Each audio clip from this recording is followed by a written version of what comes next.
Welcome everyone, my name is Faulkner. I'm the Online Event Coordinator for Staff Development for Educators, and I'd like to thank you for joining us today for We Can Do This, using student-written mentor text to teach and inspire grades K through 2 with Janiel Wagstaff.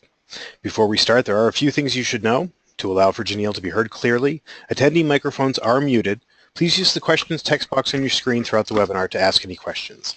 We'll use those for our Q&A period at the end of the presentation. Most audio and video problems you might experience during the presentation can usually be solved by closing any other programs or applications you might have open on your computer. This session is being recorded, and assuming no technical difficulties, you'll receive a link to the archive within 48 hours. And finally, at the end of today's presentation, you'll see a short survey. By completing that survey, you do assist us in providing future complimentary webinars. For those who might not know us, Staff Development for Educators provides professional development for pre-K through 12 educators through on-site PD, PD events, web-based PD, and PD resources. We empower educators with research-based, innovative, and rigorous PD that's practical, motivating, and fun. We're pleased to have SDE's friend Janiel Wagstaff joining us today. Janiel is a national literacy consultant and full-time K-6 English Language Arts coordinator and literacy coach for her school district. She's been an educator for 30 years and loves her work in the classroom with teachers and students. She's written 15 books on literacy instruction, including the Stella Writes series, a best-selling series of picture books for children that introduce opinion, informative, narrative, and poetry writing from the perspective of a precocious second grader. She's also the author of We Can Do This, student mentor text that teach and inspire. Welcome, Janiel. At this point, I'm going to turn it on over to you. Thanks so much, Faulkner, and thank you everyone for joining me today. This will be a wonderful session, although we'll have about 25 minutes. I hope to share with you something that will inspire you to use more of your students' writing in your teaching of writing in kindergarten through second grade. So our agenda is why use our students' own writing as mentor text for teaching. So I'm going to start with a rationale of why we would want to use this approach of our students' own writing as mentor text. And then I'm going to go into several details about how we might go about doing this productively in our classroom. So what is the application of this philosophy? Now, I'm sure many of you use mentor texts already in your classroom. Some of my favorite mentors are pictured here on the screen. We use traditional trade books that are out there to get our kids into literature, excited about writing, excited about characters, looking at the elements of particular genres, looking at word choice, craft moves, all kinds of things. And so using mentor texts is a wonderful way to get kids inspired to write, to apprentice them into all kinds of different writing skills and the craft of writing. But we can also use our students' own writing as mentor texts as well. And here are some of the advantages of doing that. One of the advantages is when we allow students to see other students' writing and we actually use that writing as an impetus for teaching, we enable students to view writing through a completely different lens. Our favorite authors who have published these trade books have a perfect published product, and when we show this to children, they don't see the product being produced. They just see an expert sharing their expertise through their picture book, and that's a very viable tool. But another tool that's right at our fingertips is our students' own writing. We want them to look at each other's writing and mine it for the parts that they can use. And by looking at each other's writing, they build their confidence, and kids start to think, you know what, hey, I can do that too, because it isn't a professional published piece. Let me give you an example. This is a very quick one. This is from, I had read to a first grade class my book, Stella Writes an Opinion, and in it, Stella decides she wants to write an opinion about how second graders should be able to bring morning snack. That's her opinion, and then of course she has reasons for that opinion. Well, after reading the book, I challenged the first graders to write their own opinions about something they might want to change in our school or in our classroom or in their homes. And one first grader wrote this: I wish we can have something else than milk, because milk is gross. Who's with me? Now, I teach in a Title I school. I did want to mention at the beginning that all of these samples are from my Title I school. And this little first grader did a great job expressing his opinion, and he gave a reason for that. But the part that caught me as I was circulating the classroom was this phrase, who's with me? This question at the end, who's with me? So I stopped the class and I said, you know what, you've got to hear how Colby ended his piece here. He's got his opinion that he wants something other than milk. gives a reason he thinks milk is gross. Of course, we'd love to hear more about why he thinks milk is gross. But then he ends with, who is with me? And I said, I think that's really powerful because it's like a call to action. It's like, hey, who's with me? Who believes the same thing? Well, as I continued to walk around that first grade classroom, within a minute, I saw another sample. The student was about in the same place in her writing, and then she added this at the end. So her sample reads, my opinion is that we should have more homework because then we learn. Who is with me? And so right away, again, I stopped and I said, oh my goodness, look how you've borrowed language from Colby's ending of his piece and you've asked that same question. And again, this was just within a minute's worth of time in the first grade classroom. Now, are these pieces perfect? No, but one of the reasons I use this as an example is it shows the power of peer models, that within just that minute, we already had kids duplicating the model of their peer.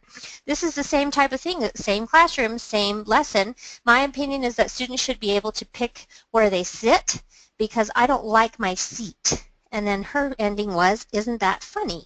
So you can see how this tone kind of was taken on by many students in the class. And again, the power of peer writing cannot be understated because this was just within it wasn't a formal lesson, it was just while I was circulating and making some observations. But right away when students heard that, they thought, you know, I like that and I can do that too. Another advantage, obviously, of using students' own writing as mentor text is to use their writing in process so that they can share with each other what are the craft moves or what are the moves that I make as an author to improve my writing. And of course, it doesn't just spill out in this perfect, beautiful, finished product. It takes a lot of work. And this piece was by a first grader who made a lot of changes to his pieces. He read it to a peer. His peer asked several questions, and you can see the many carrots in his writing where he made additions and added details. So this was a wonderful thing to stand side by side with Caden in front of the class and talk about what did you do and why did you do it, and be very, very explicit about that.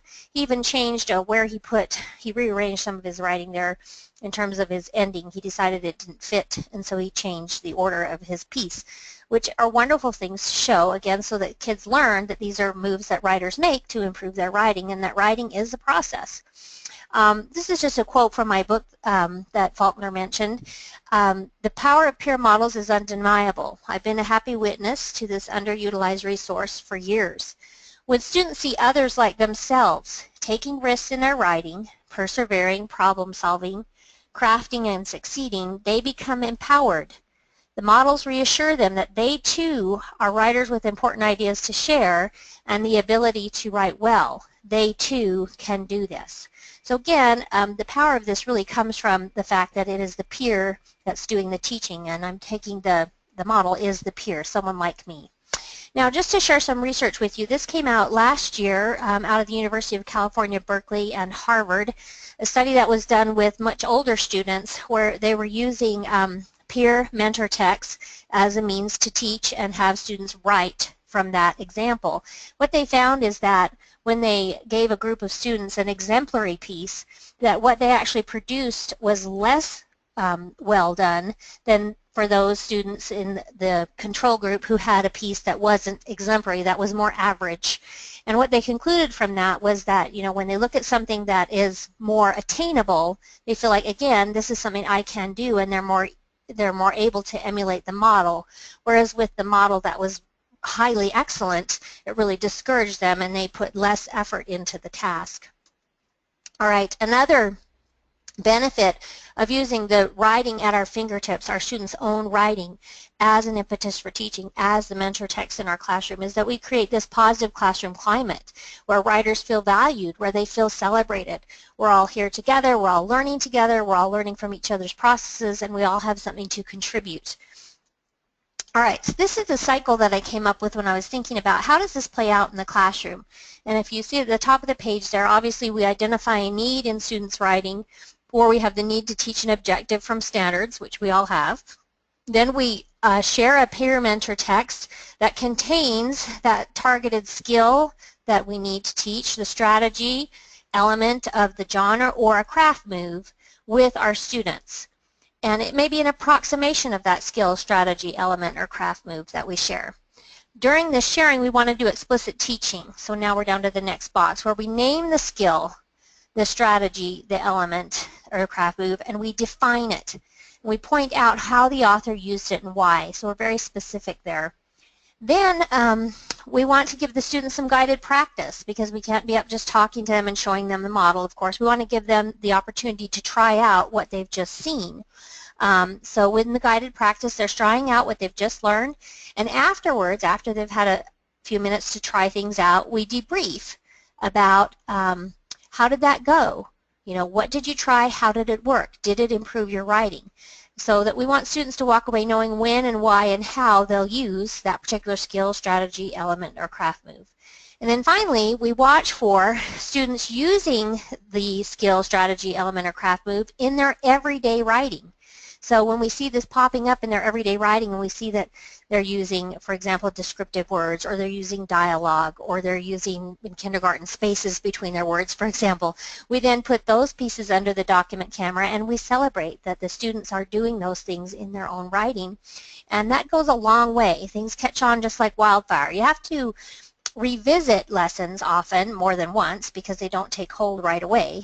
But you will find that if you continually use the student's own text as the mentor text and come back to the critical important skills, strategies, and elements, that you'll find that students more easily take ownership of them. And then, of course, the cycle continues again. So let's just take a look at a narrative example, something I thought you might be able to relate to.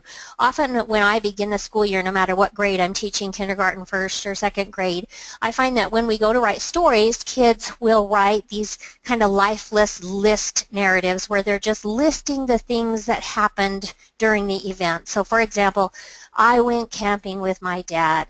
We drove up the mountain. We set up a tent. We went hiking. We came back to the campsite. We created a fire. So it goes on like that, and I'm sure many of you can relate to that. So students just doing a play-by-play of what happened.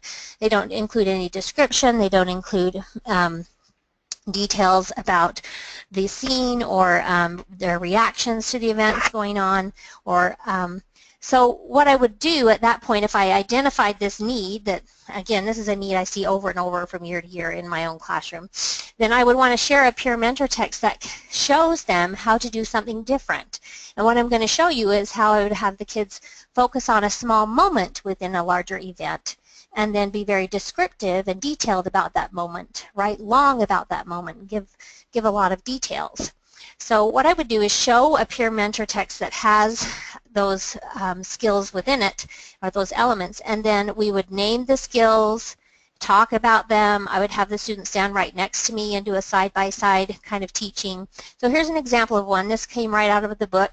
We can do this student mentor text. This is from Gabe, a second grader, and he was writing about a time he went camping.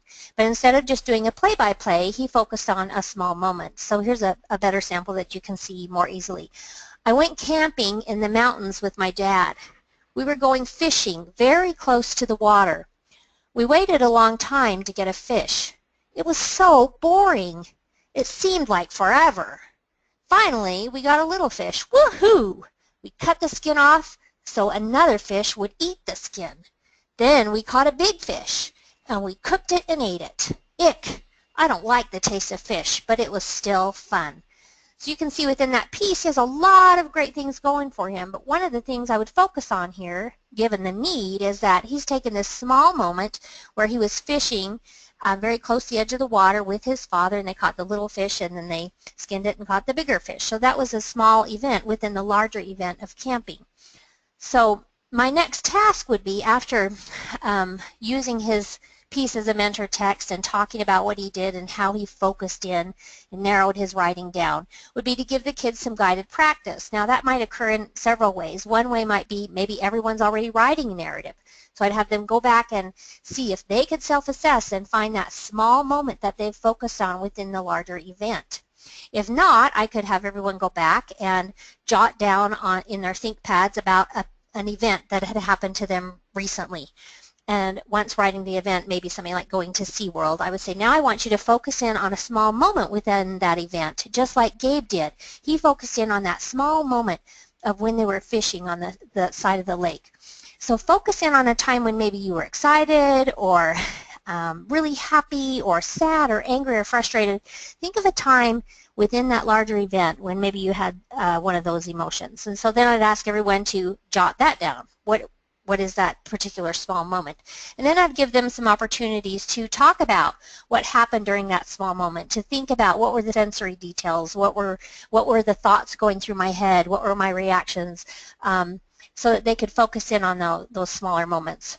And then, of course, I would watch for kids focusing on small moments within their own narrative writing and using more description and more detail. So here's an example of one that I would then celebrate. So here's one, this is from a first grade author, and he wrote about a time he went to Lagoon, which is an amusement park near my home here in Utah. And he focused on a small moment. He didn't write about everything that happened during his trip to the amusement park. He focused on when he was on this roller coaster, this new roller coaster called Cannibal. So his writing goes like this. One day, me and my dad went to Lagoon. I was excited. We went on the roller coaster Cannibal. It took for like ever to get on the ride because of the huge line. Finally, I got on the ride. First, me and my dad went in a tunnel. The walls were bullheads. Then I looked up and we went up. Then we got to the top and it went crazy fast. Then the ride was over. I got off and I wanted to go 50 times more. Again, this child has done a good job supplying some of his reactions to the event, as well as staying focused on a small moment, not everything that happened in the play-by-play of everything they did when they were at Lagoon. Now, another point I wanted to make is that you can use the same peer mentor text to make more than one teaching point. So if we go back to, for example, Gabe's narrative text about the time he went fishing, there are, not only did he focus on a small event, but he has some great words in this text that depict his responses to the events that were going on, like woohoo and ick. And so I can ask the students to go back into their writing and add those kinds of words. It might be onomatopoeia or dialogue or words that have, that show their response to the events.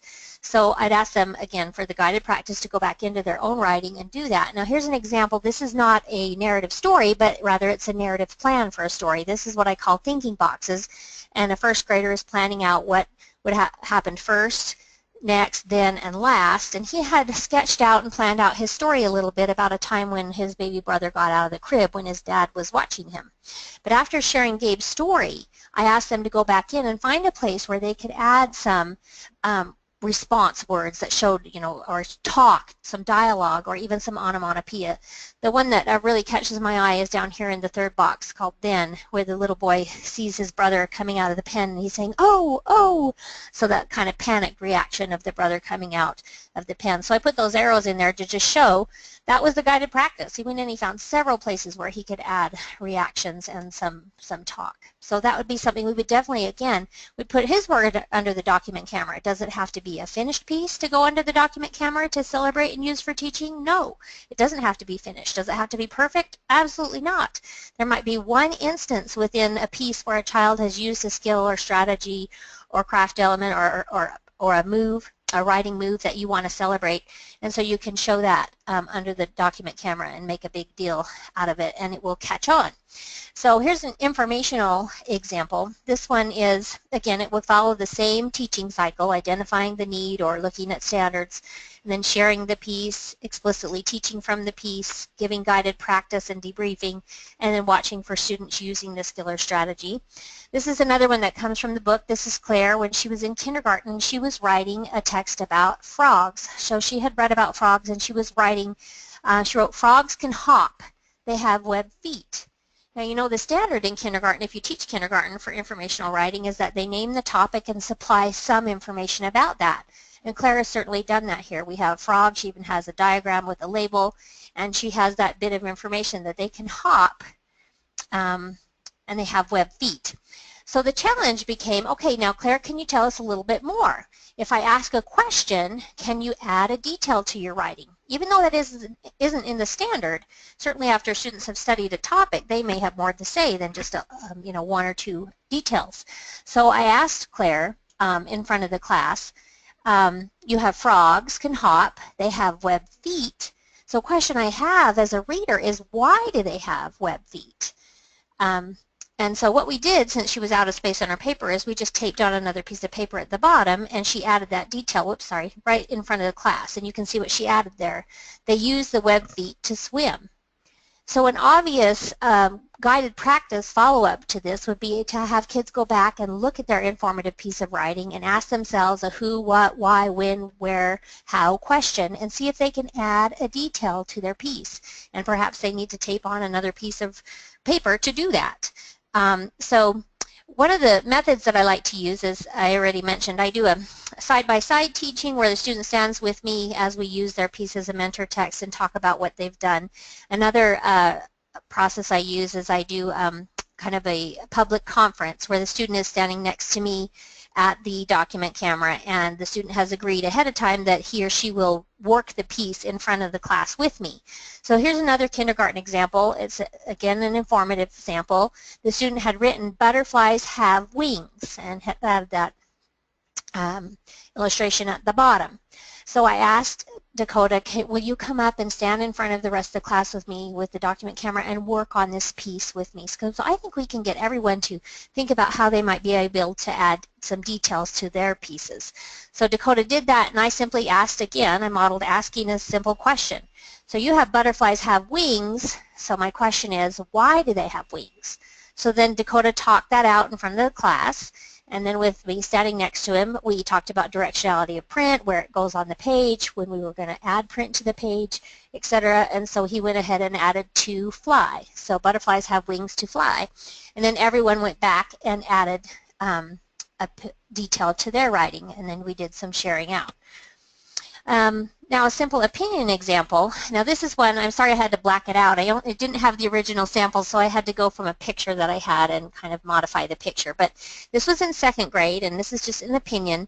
Again, the kids were writing about something they would like to change or see happen differently at our school. And this student wrote about, in my opinion, 2nd graders should have more math. And of course they had to have their opinion, 2 reasons for their opinion, and then they were supposed to elaborate on those reasons. So this was her first draft. In my opinion, 2nd graders should have more math because I love learning new things. It's really fun. And then you can see she labeled her second reason with a 2.